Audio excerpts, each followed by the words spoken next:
Hello, welcome back. This is Disha, Shah, and I create videos on how to make, save, and invest money. Welcome to the second episode of Money Dates. This is February Money Dates, where I sit down and kind of walk you through my monthly goals and learnings about money and my own personal finance journey. I am going to be sitting with a cold pack because it's a long story, but I cut my finger a little bit.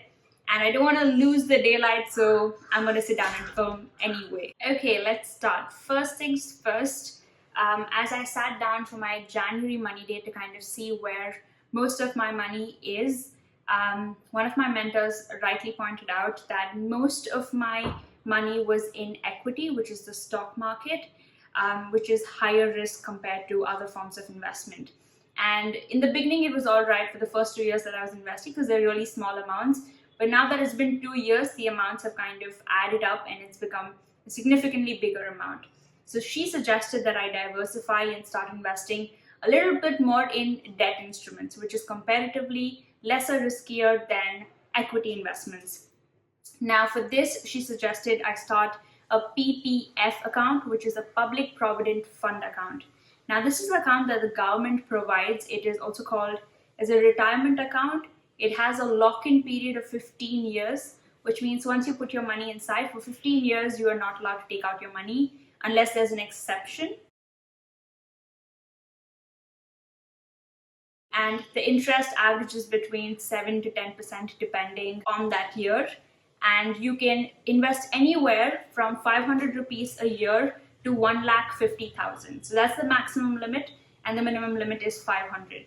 Now the reason why this is such a massive difference is that the government kind of wants to encourage people from all economic levels to be able to secure their future, which is why there is that flexibility. So I don't have the pressure of having to put 1,50,000 every single year, since I currently don't have a stable, steady income job. So I can just create the account and have it ready for when I start making money. And even if not, when I kind of do my side hustles and make some extra income, I can also start putting some money towards my retirement, because I did want to start saving for retirement when I was 21. So PPF is one of the options. Another benefit, the main benefit, is that it comes under EEE, which is exempt, exempt, exempt. So all the money that goes into this account, your PPF account, the principal amount is not taxed. The interest that you generate on it is not taxed. And when you take the principal amount plus your interest out from your account, that is not taxed either. So it is completely tax-free, which is a really great benefit. So that's the reason she suggested I start a PPF account. Now, since this account is from the government, I know for a fact that it is risk-free. The government will never not return my money. So then I have some in equity and stocks, which is my mutual funds and stock investments. And I also have something in debt. So there's some sort of a balance, even say the market crashes or something like that happens. I know some of my money is still safe and generating an income. So that is the PPF account.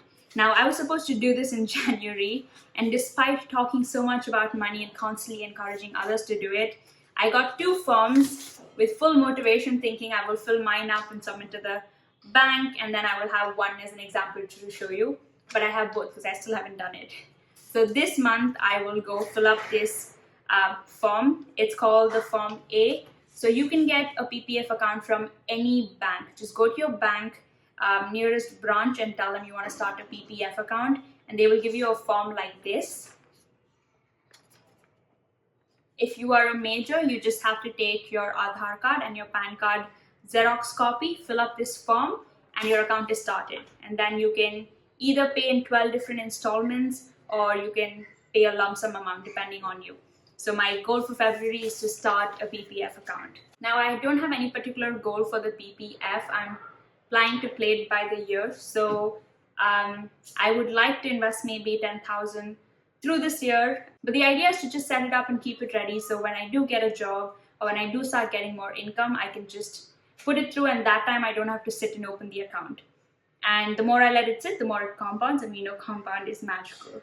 So that's the idea with PPF. The second thing for February, and this is something I've already started, so I'm really happy, is I was looking at digital gold because my granny is in town and she invested a lot in gold. Now, gold is something that has shown its value over the decades. It has constantly increased. And another interesting thing that I saw in one of my articles or videos that I was looking is that every time the stock market went down, the gold prices went up. So the benefit of having gold in your portfolio, in your investment portfolio, is that in case the market is going down and the gold value goes up, your portfolio is still balanced. So your entire investment value doesn't drop. So maybe it's a good idea to have some amounts of gold.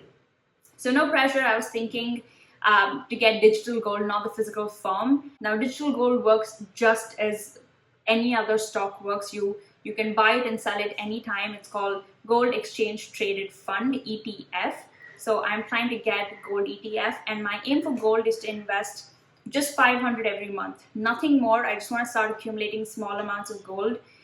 It's not a priority, but I think it would be nice to have a little bit in my portfolio and also get comfortable in understanding the ups and downs of the gold market, so that if I'm investing, then I also put some time in and do a little more reading and research, so I get a little more knowledge about gold. The app that I use is Grow, which has the option to invest in digital gold without any hassle. So if you're having a personal finance app that lets you invest in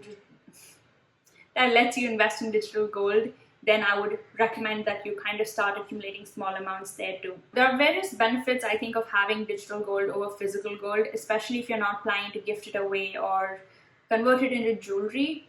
Because one, obviously, safety concerns. Where are you going to keep the gold? If you're going to be changing houses, moving, it's just a constant pressure in your head. And the second thing, where will you go out to buy gold every month for 500 rupees is just a hassle. Third most important thing, I think, is that it's much easier to sell if it's in an exchange traded fund. But if it's physical gold, then you have to go to the shop, find shopkeepers who take this gold from you. They will want to see the purity of the gold. Sometimes they'll ask you to buy gold instead of gold and not give you cash. It's just a big hassle. So for someone who's young and wants to just keep it as a part of investment portfolio, gold exchange traded fund is a very good option. So that is my second point. Okay, so the last thing for this month, since the budget has come out, what most of the experts are predicting in the articles that I've read is that it's going to be a mega bull rally. Now, there are two things to understand when it comes to the stock market. It is bear and bull. When it is the bull rally, it means everything is going up. The market is looking extremely positive. When it's the bear market, it's more reserved and the markets are slowed down and either dropping or they're slowed down. So since this is going to be a mega bull rally and the government has been as transparent as they could in the budget and have given a lot more leeway to banks, which means banks will be lending out a lot more money. Of course, they will be checking good credit and be diligent with it, but it means that they're going to give out a lot more money to small businesses, which means small businesses will have more liquidity within themselves financially to grow more.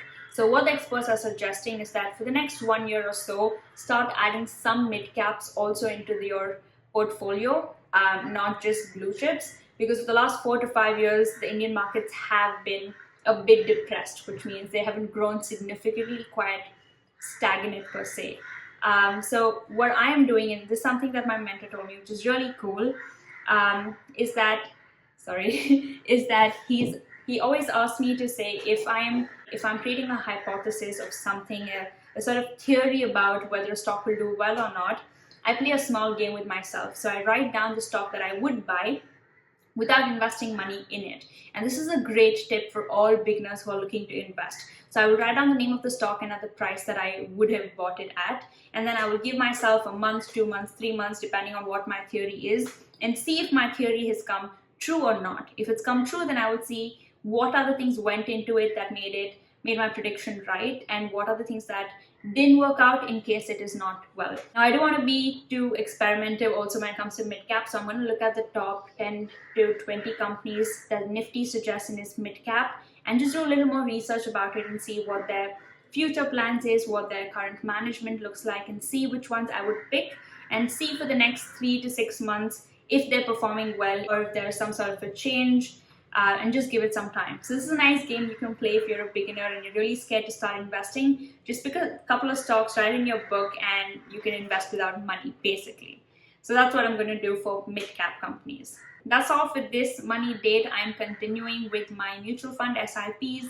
I'm starting my public provident fund account hopefully this month, and I will update you about it the next month if it happened or not, and start investing in digital gold while researching mid-cap. So that's like a brief of everything we discussed. I want to leave you with a question that my aunt asked me. Basically, last time I asked her a question about if I should be selling some stocks and like making a little bit of profit because the markets have gone up. And she said, you have to ask yourself, what is your reason to invest? Don't judge this reason, just ask yourself, what is your reason to invest? My answer has always been the same. My reason to invest is so that I can retire early because I know that I'm the kind of person who gets excited easily with different projects, like to learn different skills. I want to travel a lot. So I know that I don't see myself sitting in a 9-to-5 job throughout my life. And so I want to collect enough funds and invest in a way that I can support that lifestyle in case I do choose it. And I want to start young because I've had this self-awareness for a while. So then my decision-making process aligns to the reason why I am investing. So every time I'm asking myself, if I want to buy a certain investment option, I want to sell a certain stock, what is my reason to invest, and does this decision align with that reason? So I want to leave you with that question. What is your reason to invest? If you're feeling confident enough, then let me know in the comments below. I would love to know your reason to invest. And if you like this video, make sure to give it a thumbs up. Leave me cute comments down below if you're excited for these money dates, if it is helpful.